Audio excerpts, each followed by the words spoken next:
मित्रांनो, जर आईचं प्रेम तुमच्यासाठी अनमोल असेल तर चॅनेलला सबस्क्राईब करा. माझं आणि आईचं नातं कधीच इतर मुलासारखं साधं नव्हतं. लोक म्हणतात आई ही मायेचीच हवली असते, पण माझ्यासाठी ती एक असं कोड होतं जे सोडवताना मी स्वतःलाच हरून बसलो होतो. आमचं घर शहराच्या पद्धतीच्या वाड्यात होतं. बाबांच्या निधनानंतर आई पूर्णपणे शांत झाली होती. ती दिसायला अत्यंत देखणी, पण तिच्या डोळ्यात एक प्रकारची रिकामी पोकळी होती. मी तरुण होतो, रक्तामध्ये सहजता उत्साह होता, पण आईच्या त्या शांततेने मला नेहमीच अस्वस्थ केलं. एके दिवशी रात्री मी कामावरून उशिरा परतलो. हॉलमध्ये अंधार होता. फक्त आईच्या खोलीतून एक मंद उजेडत होता. मी जवळ गेलो आणि जे पाहिलं त्याने माझ्या पायाखालची जमीन सरकली. आई आरशासमोर बसली होती, पण ती स्वतःशीच बोलत होती. तिच्या हातात बाबांचा जुना शर्ट होता आणि ते वेड्यासारखा पुरवळत होती. अचानक तिने आरशात माझ्याकडे पाहिलं. तिची डोळे लाल झाले होते. तू आलास ती उभी राहिली. तिच्या चालण्यात एक वेगळीच लय होती, जी एका आईच्या वागण्यात सहसा नसते. ती माझ्या अगदी जवळ आली, इतकी जवळ की मला तिच्या श्वासांचा सुगंध येत होता. आई, तू ठीक तर आहेस का, मी विचारलं. तिने माझा हात धरला. तिचा स्पर्श थंड होता, पण त्यात एक अनामिक ओढ होती. लोक काय म्हणतील याचा विचार सोडून देशील का रे? आज तिने विचारलं. माझ्या मनात शंकेची पालचूक चुकली. समाजाच्या नजरेत हे दृश्य अत्यंत अनैतिक दिसू शकलं. आई रात्रीच्या एकांतात अटक्याजवळ पुढचे काही काही दिवस आईचं वागणं अधिकच विचित्र होत गेलं. ती माझ्यासाठी नटायची. मला आवडणारे पदार्थ बनवून ती स्वतःच्या हाताने मला भरू लागली. कधी-कधी ती माझ्या खांद्यावर डोक ठेवून तासनतास बसून राहायची. आमच्या शेजारच्या काकू एकदा अचानक घरी आल्या आणि त्यांनी आम्हाला तशा अवस्थेत पाहिलं. त्यांच्या नजरेतील ती घृणा आम्ही स्पष्ट वाचू शकत होतो. हे काय चाललंय तुमचं, त्यांनी विचारलं नाही, पण त्यांच्या डोळ्यांनी तो प्रश्न टाकला होता. मला अपराधी वाटू लागलं, पण आईच्या चेहऱ्यावर एक वेगळं समाधान होतं.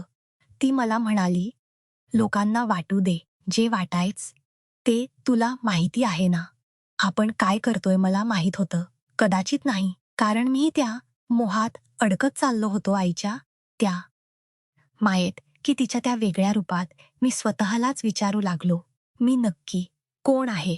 तिचा मुलगा की तिची ढाल, की आणखी काही आईच्या वागण्यातला बदल आता केवळ घरापुरता मर्यादित राहिला नव्हता.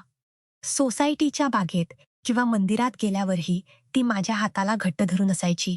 लोक आमच्याकडे बघून कुजबूज करायचे. तरुण मुलगा आणि आई इतक जवळ असण अनेकांना खुपत होतं, पण आईला कशाच भान नसायचं. एके दिवशी रात्री मी माझ्या खोलीत लॅपटॉपवर काम करत होतो. अचानक आई दरवाजा न वाजवताच आत आली. तिने छान पैठणी नेसली होती, केसात गजरा माळला होता. ती माझ्या शेजारी वेढर येऊन बसली. आज खूप उशीर झालाय ना, तुला चल झोप, आता मी तुझं डोकं दाबून देते, ती म्हणाली. तिचा आवाज इतका प्रेमळ होता की मी नाही म्हणू शकलो नाही. मी तिच्या मांडीवर डोकं ठेवून झोपलो. ती माझ्या केसात बोट फिरू लागली, पण अचानक तिचे शब्द बदलले. ती मला माझ्या नावाने हाक न बाबांच्या नावाने हाक मारू लागली. अहो अखिलत का, यावेळी आपण गावाला जाऊया. ती अगदी तरुणपणी बाबांशी जशी बोलायची तशी बोलू लागली. माझ्या अंगावर काटा आला. ती माझ्याकडे मुलगा म्हणून नाही, तर तिचा दिवंगत जोडीदार म्हणून पाहत होती.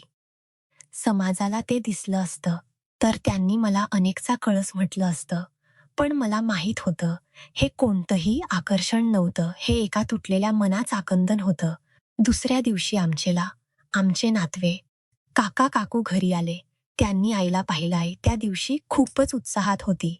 तिने काकांसमोरच माझ्या गालाला स्पर्श केला आणि म्हणाले, बघितलं का, त्यांचा स्वभाव अजूनही तसाच आहे, कामातून वेळ मिळत नाही.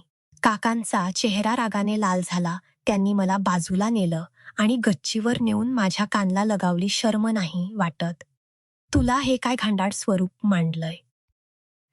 तुम्ही मायलेकांनी तुझ्या आईच वय काय आहे?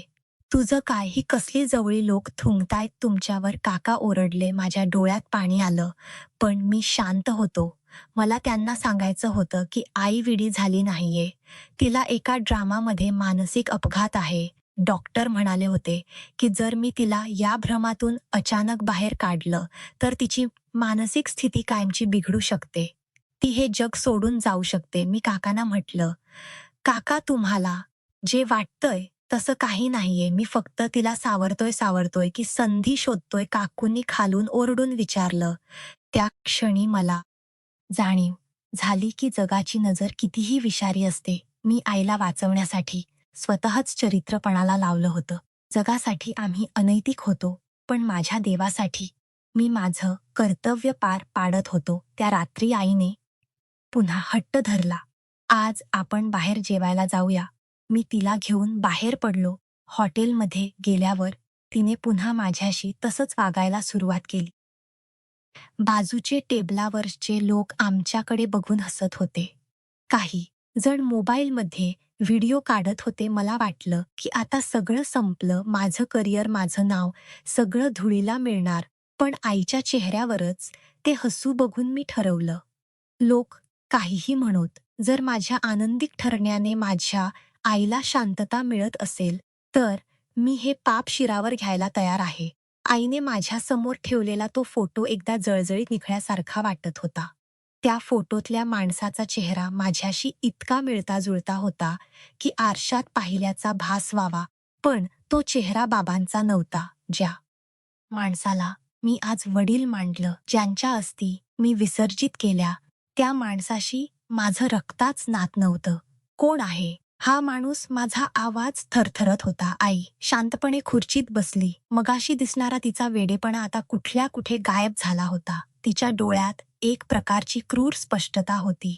ती म्हणाली, "हा तुझा जन्मदाता आहे, माझ्या आयुष्यातली ती एक अशी चूक जिने मला आजवर शांत झोपू दिलं नाही. तुझे बाबा म्हणजे ज्यांनी तुला वाढवलं, त्यांना हे सत्य माहीत होतं. त्यांनी मला स्वीकारलं, तुला स्वीकारलं, पण जगाला हे कधीच कळू दिलं नाही." माझं डोकं सुन्न झालं होतं. "मग आता हे सगळं का सांगतेस? आणि हे असं विचित्र वागणं लोकांसमोर माझ्याशी केलेलं, ते नाटक, हे सगळं कशासाठी?" आई उठली आणि खिडकीपाशी जाऊन उभी राहिली. बाहेर अंधार होता. "कारण तो परत आलाय, तुझा खरा बाप. तो तुला शोधत नाही. तर तुझी संपत्ती आणि बाबांनी तुझ्या नावावर केलेले घर हवंय. जर मी लोकांसाठी एक वेडी आणि अनैतिक बाई ठरले, तरच मी तुला त्याच्यापासून वाचू शकणार होते." आईचं बोलणं ऐकून मला धक्का बसला. पण काहीतरी पटत नव्हतं. जर तिला मला वाचवायचं होतं, तर तिने स्वतःची आणि माझी बदनामी का केली आई? पण या अशा वागण्याने लोक माझ्यावर थुंबतायत. ऑफिस सुटलंय, मित्र तुटलेत. हे कसलं संरक्षण? मी ओरडलो. ती वेळी तिच्या डोळ्यात पाणी होतं. "तुला माहिती आहे का, त्याने कोर्टात काय केस टाकली आहे? त्याने त्याने कोर्टात दृष्ट्या सक्षम नाही आणि तू माझ्या संपत्तीचा गैरफायदा घेतोयस. त्याने तुला तुरुंगात पाठवण्याची तयारी केली होती. मी फक्त हे दाखवून देत होते की मी वेडी नाही. तर तू मी एका अशा बंधनात आहोत जी जगाला अनैतिक वाटेल, पण कायद्याच्या चौकटीत तुला गुन्हेगार ठरू शकणार नाही. जर मी तुझ्यावर अवलंबून आहे असं दिसलं असतं, तर त्याने तुला माझ्यापासून तोडलं असतं." पण तीच हे स्पष्टीकरण मला पूर्णपणे पटत नव्हतं. तिच्या डोळ्यात एक लाबाडी चमकत होती. त्या रात्री मला झोप लागली नाही. मी गुपचूप आईच्या खोलीबाहेर गेलो. आतून कुणाशी तरी लॅपटॉपवर व्हिडिओ कॉलवर बोलत होती. मी दाराच्या फटेतून पाहिलं. पलीकडे तोच माणूस होता, जो फोटोत होता. "सगळ्या योजनेनुसार चाललंय," आई हसून बोलत होती.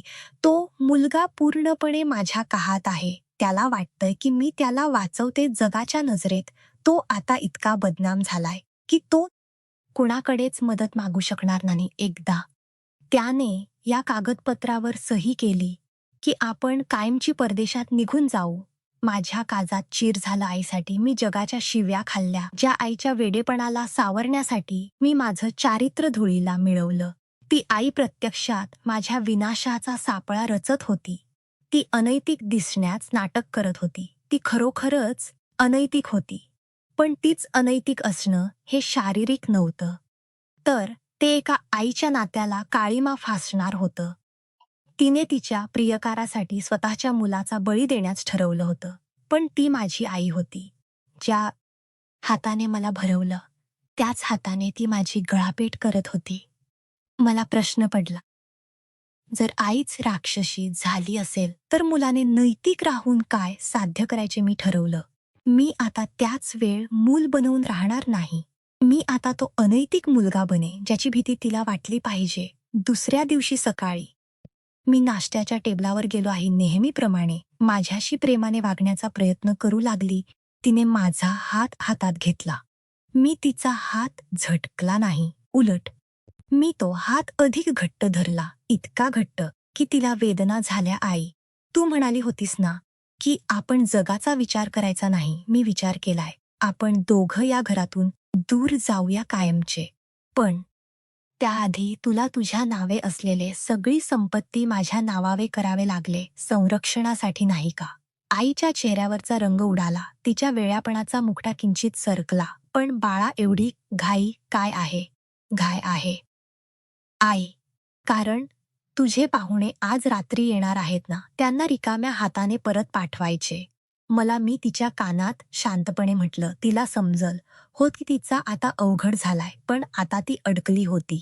कारण बाहेरच्या जगासाठी ती अक्षम होती आणि मी तिचा एकमेव सांभाळ करता. माझ्या शब्दांनी आईच्या चेहऱ्यावरचा तो मातृत्वाचा मुका पार गळून पडला होता. तिच्या डोळ्यात आता प्रेम किंवा काळजी नव्हती, तर एक उंदरासारखी धडपड होती, जो स्वतःच लावलेल्या पिंजऱ्यात अडकलाय. तुला कसं कळलं? तिने कोरड्या आवाजात विचारलं. तिचा आवाज आता थरथरत नव्हता. त्यात एक धार होती, विश्वासाला तडा जातो तेव्हा आवाज होत नाही आई, पण त्याचे तुकडे मात्र पायात टोचतात. मी शांतपणे उत्तर दिलं, काल रात्रीचा तुझा व्हिडिओ कॉल, तुझ्या त्या प्रियकाराशी चाललेल ते कारस्थान तू मला वाचवत नव्हतीस, तर मला विकत होतीस. मुकुटे गळून पडले. त्याच वेळी दाराची बेल वाजली. आईच्या डोळ्यात एक चमक आली. तिला वाटलं तिचा तो माणूस मदतीला आलाय. तिने धावत जाऊन दरवाजा उघडला. समोर तोच माणूस उभा होता, माझा आता कथित जन्मदाता. पण त्याच्या मागे पोलीस उभे होते. आईचा चेहरा पांढरा फटक पडला. हे हे काय आहे? मी पुढे आलो. आई, तू म्हणाली होतीस ना की तू जगासाठी वेळी ठरलीस तर मलाच असू शकशील. मी तुझा तोच विचार थोडा पुढे नेला. मी पोलिसांना तुझा तो व्हिडिओ कॉल रेकॉर्ड केलेला भाग आणि बाबांच्या नावावर असलेले संपत्तीचे गैरव्यवहार करण्याचे तुझे पुरावे दिले आहेत आणि तुझ्या या जोडीदारावर खंडणी आणि फसवणुकीचे गुन्हे आधीच दाखल आहेत. तो माणूस मागे सरकू लागला, पण पोलिसांनी त्याला झडप घालून पकडलं.